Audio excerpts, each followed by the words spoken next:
Quemar grasa para poder bajar de peso es algo en lo que todos hemos pensado, o al menos algo que vamos a pensar en algún momento. Y parece que hay infinitos debates sobre cómo hacerlo, con qué ejercicio, con qué dieta o cuál es la zona de quema de grasa. Entonces, ¿cuál es la mejor forma de quemar grasa? Bueno, lo que va a salir de mi boca podría sonar algo polémico, y es que para la fisiología solo hay una manera de quemar grasa, y tiene que ver con los sistemas de energía del cuerpo y cómo el cuerpo metaboliza tus macronutrientes, que son proteínas, carbohidratos y grasas. Hoy toca hablar de la única vía en la que puedes metabolizar grasa y de cómo influye según el tipo de ejercicios que elijas para quemar esa grasita. Y repasaremos los tipos de grasa que hay y cómo influye en la salud y en perder peso, y al final vamos a ver algunos protocolos de ejercicios. El de hoy será un video bastante grasoso y aceitoso, así que entrémosle a la aventura fisiológica y anatómica.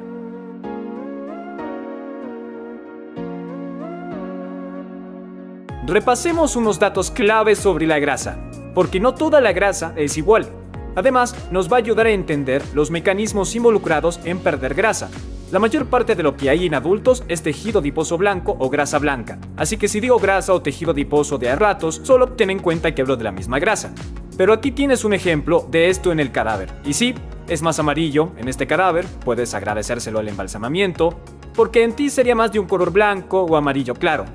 La grasa blanca almacena energía para amortiguar y aislar y se acumula bajo la piel o rodeando los órganos. Además, podemos subdividirla por su ubicación. La grasa subcutánea se encuentra justo debajo de la piel, pero encima de los músculos. Por eso oculta nuestros abdominales y otros músculos si es gruesa, porque la grasa subcutánea puede medir milímetros de grosor, como en esta pierna, o muchos centímetros o pulgadas, como en esta disección abdominal. Luego está la grasa visceral, que está bien adentro, envolviendo órganos como el corazón, el hígado e intestinos, y su grosor también va a variar. En este cuerpo puedes ver que es delgada y lo que muchos dirían como más saludable. Pero en este cuerpo vemos mucha más grasa visceral, lo cual se consideraría una cantidad insalubre. Y si les digo lo de saludable versus insalubre, es porque a la grasa visceral se la denomina la grasa peligrosa porque su exceso implica más problemas de salud, como diabetes tipo 2, del corazón y presión alta. Y estudios muestran que puede disparar la inflamación y hasta complicar la sensibilidad a la insulina. Hablaremos sobre si puedes o no apuntar a la pérdida de grasa visceral versus la grasa subcutánea un poco más adelante. Pero también hay tejido adiposo marrón o grasa marrón, que es más común en bebés, y ese color es porque está llena de mitocondrias especializadas y vasos sanguíneos. Al contrario de la blanca, la marrón quema calorías para aumentar la temperatura. A ver, los adultos tienen algo de grasa marrón, mayormente en el cuello y espalda, y estudios dicen que exponerse al frío podría aumentarla o activar las mitocondrias especiales, lo cual hablamos con más detalle en nuestro otro video si quieres verlo después de este. Pero ahora queremos entender cómo se comporta el tejido adiposo cuando ganas o pierdes peso. O sea, ¿qué pasa cuando el tejido se vuelve grueso al subir de peso? ¿Y qué pasa cuando adelgaza al bajar de peso? Bueno, el tejido adiposo se clasifica como un tejido conectivo, compuesto por células grasas y una red laxa de fibras de colágeno dispersas entre células grasas. El término científico para célula grasa es adipocito, así que si digo célula grasa, adipocito o célula adiposa durante este video, vamos a hablar de la misma grasa. Pero estas células son como pequeños almacenes repletas de triglicéridos. Y un triglicérido es una molécula de glicerol unida a 3 ácidos grasos. Y si fueras a subir de peso, en forma de grasa, estas células se llenarían con más triglicéridos, lo que hará que las células se agranden. Y si estas células se hacen más grandes, causará que nuestro tejido graso se vuelva más grueso. Ahora, ¿qué ocurre si en cambio bajas de peso por perder grasa? Esto suele pasar por restricción calórica, ejercicio o una combinación de ambos. En esas situaciones, señales viajarán a las células grasas, haciendo que las células realicen lipólisis. Lipo se refiere a grasas y lisis a descomposición. Así que en este caso, los triglicéridos se descompondrán y los ácidos grasos se liberarán desde las células grasas. Y por fuera de las células grasas, también hay vasos sanguíneos, llamados capilares, que van a captar los ácidos grasos. Una vez en la sangre, significa que los ácidos podrían ser transportados a cualquier célula por el cuerpo que pueda necesitar ácidos como energía. Podría ser un músculo del cuádriceps que estuviste contrayendo haciendo ejercicio. Y en general, las células grasas que liberan más ácidos de los que almacenan se encogerán. Y mientras sigan encogiéndose, esto hará que el tejido adelgace y hará que te sea más fácil ver esos músculos agarrables bajo la piel. Pero volvamos a la parte donde sacamos los ácidos grasos de las células grasas y van al torrente sanguíneo. No olvides que dije, una vez en la sangre, los ácidos grasos podrán ir casi a cualquier célula para suministrar energía, y esto incluye a las musculares, a las que también se les suele decir fibras musculares. Sin embargo, otra cosa que dije es que solo hay una manera de quemar ácidos grasos. Toca hablar de los 3 sistemas de energía del cuerpo humano. Y con toda esta charla sobre quemar grasa y los sistemas de energía humanos, a lo mejor les puede interesar controlar sus calorías de una manera muy genial. Llega el sponsor de nuestro video de hoy, llega Cal-Eye. Cal-Eye es una app increíble que hace del registro de calorías algo fácil, tan fácil como sacar una foto. Solamente tomas una foto de tu comida y Cal-Eye va a analizar la comida calculándote las calorías y los macros que tiene. Ahora, una de las cosas por las que no usaba aplicaciones similares era todo el tipeo y búsqueda que tenía que hacer solo para encontrar lo que comí. Pero con Cal-Eye no tienes nada que tipear ni buscar, seguimiento casi automático, y en mi experiencia es muy exacto. Yo siempre reviso los ingredientes después de escanear para ver si la IA captó todo lo de la foto. Y para aquellos que quieren 100% de precisión, también tiene escáner de código de barras y una base de datos que puedes usar para rechequear. Así que si te interesa afinar tu nutrición de manera más fácil, descarga la app en la App Store, en Google Play Store o haz clic en el link de la descripción y usa mi código promocional IOHA para una prueba gratis de 3 días. Gracias a Cal-Eye por apoyar el canal. Y ahora, volvamos a los sistemas de energía y la quema de grasa. Repasar estos sistemas de energía nos va a ayudar a entender por qué solo hay una forma de quemar grasa, al menos metabólicamente. Esto también nos ayudará a elegir ejercicios que podrían ser más eficientes para quemarla. Tu cuerpo tiene 3 sistemas de energía principales para producir la energía de las células, llamada adenosíntrifosfato, o ATP. Producimos el ATP a partir de la energía que hay en los carbohidratos y grasas, aunque también podemos usar proteínas para producir ATP. Y por si no sabías, la creatina tiene un rol en esto. Pero aquí está lo interesante, solo uno de los 3 sistemas de energía es capaz de quemar grasa. El primer sistema de energía que veremos es el sistema de fosfato de creatina, a veces llamado el sistema de fosfocreatina. Este es para esfuerzos cortos, explosivos y de alta intensidad, como los primeros 5 segundos de un sprint o una serie pesada de sentadillas. Usa la fosfocreatina almacenada en tus músculos para regenerar el ATP con rapidez. Y si miras el diagrama, la fosfocreatina dona su fosfato, el ADP, con la ayuda de una enzima llamada creatina quinasa para formar rápido más ATP. El beneficio de este sistema es que no se necesita oxígeno y es súper rápido. Pero la contra es que almacenas poca cantidad de fosfocreatina en los músculos, así que dura casi nada, como 5 a 10 segundos. Pero con suplementos de creatina, puedes almacenar más fosfocreatina en músculos y extender ese tiempo por unos segundos más, lo cual explica cómo la creatina mejora el rendimiento, y hay más detalles de eso en el video de creatina que también eres más que bienvenido a ver. Pero fíjate, no se quema grasa con este sistema de energía. El siguiente sistema de energía es la glucólisis anaeróbica. Anaeróbico es de sin oxígeno y glucólisis por la descomposición de la glucosa. Este es para actividades de duración media y alta intensidad, como de 10 a 120 segundos, de ejercicios o de intervalos altos. El beneficio de este es que es relativamente rápido para generar el ATP. Pero sin oxígeno, la descomposición de una molécula de glucosa solo produce un neto de 2 moléculas de ATP. Eventualmente, entre 90 a 120 segundos, las 2 moléculas de ATP producidas por las de glucosa no serán suficientes para sostener ese esfuerzo tan intenso por mucho más de 120 segundos y tendrás que parar o bajar el ritmo. Además, un subproducto de este sistema es el ácido láctico, que se disocia rápido en lactato y un ion de hidrógeno. Y esos iones de hidrógeno llegan a aumentar la acidez de la fibra muscular esquelética, lo que también lleva a la fatiga. Y, al igual que el de fosfato de creatina, este sistema no tiene la capacidad de quemar grasa. Ahora sí, tenemos el tercer sistema, el sistema de energía aeróbico, a veces también llamado fosforilación oxidativa. Aeróbico y oxidativo se refieren al uso de oxígeno, y fosforilación es añadir un fosfato de ADP, adenosín difosfato, para crear más ATP, adenosín trifosfato. En otras palabras, vamos a crear un montón de ATP a partir de este sistema aeróbico, y podríamos decir que es un motivo por el cual respiran, porque no es que solo usa oxígeno, también produce dióxido de carbono como su producto y es el único sistema de energía que descompone grasas. Así que, a lo mejor te surgió la idea de que ciertas formas de ejercicio podrían ser mejores para estimular este sistema y con esto mejorar la quema de grasa. El sistema de energía aeróbico ocurre en las mitocondrias de la célula y puede usar carbohidratos, proteínas y grasas para producir más ATP. Pero de nuevo, es la única vía que hay para quemar grasa.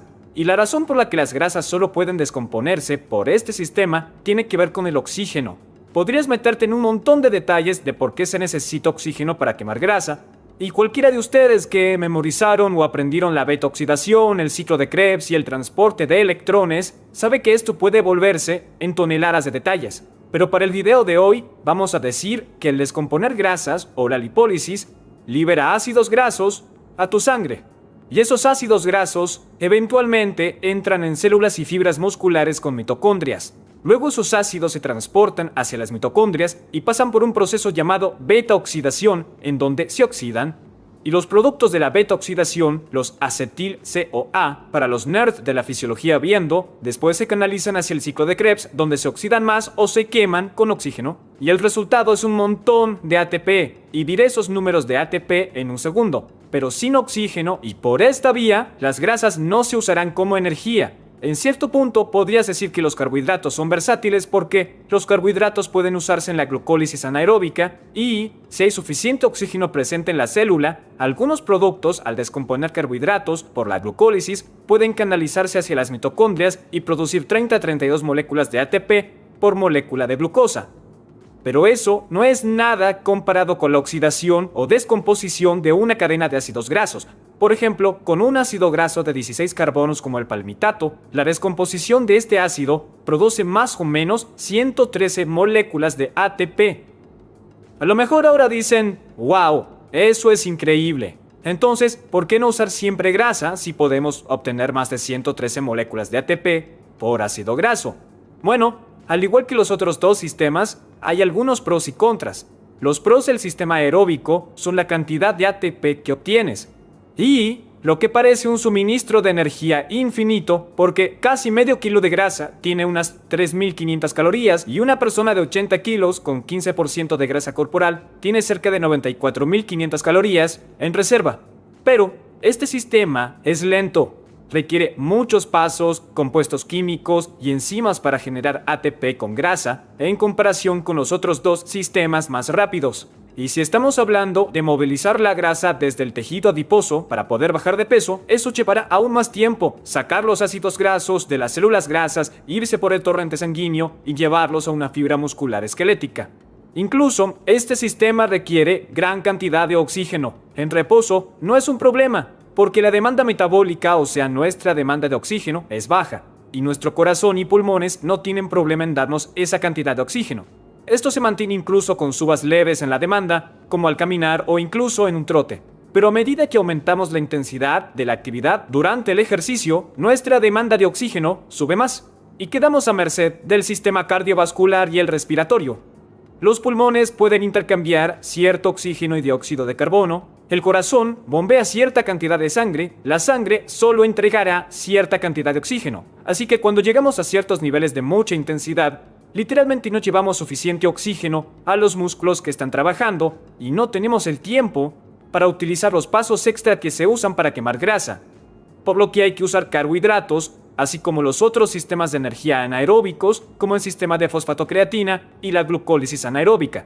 Pero aquí hay algo que es increíble. El nivel de intensidad en el que empiezas a necesitar cambiar y depender de los carbohidratos y de esos otros sistemas de energía anaeróbicos depende de tu condición física. A medida que alguien mejora, especialmente con el aeróbico, el corazón se fortalece y va a poder bombear más sangre. Aumentarás la cantidad de glóbulos rojos, aumentarás la cantidad de capilares que van hacia los músculos e incluso aumentarás tu volumen sanguíneo.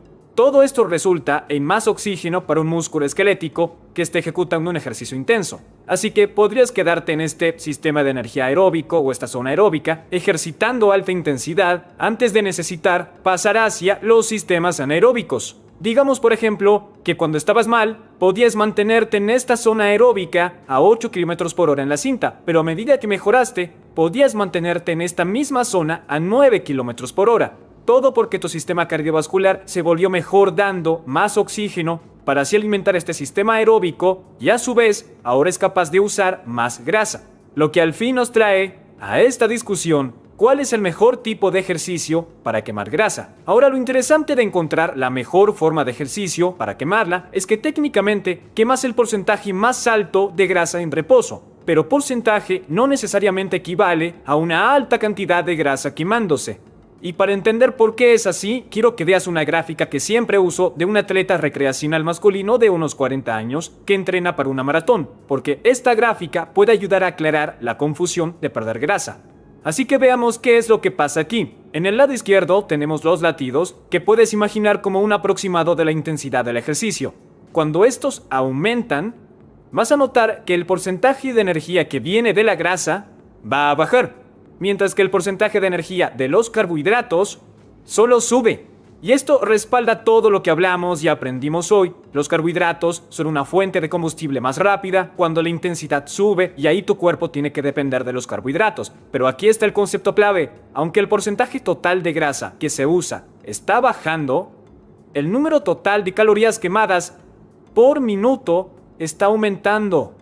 Así que si miras la siguiente columna, que muestra calorías de grasa quemadas por minuto, la oxidación de grasa aumenta a medida que la intensidad sube, aunque el porcentaje sea menor, porque ese porcentaje bajo viene de una cantidad más grande de calorías que se están quemando.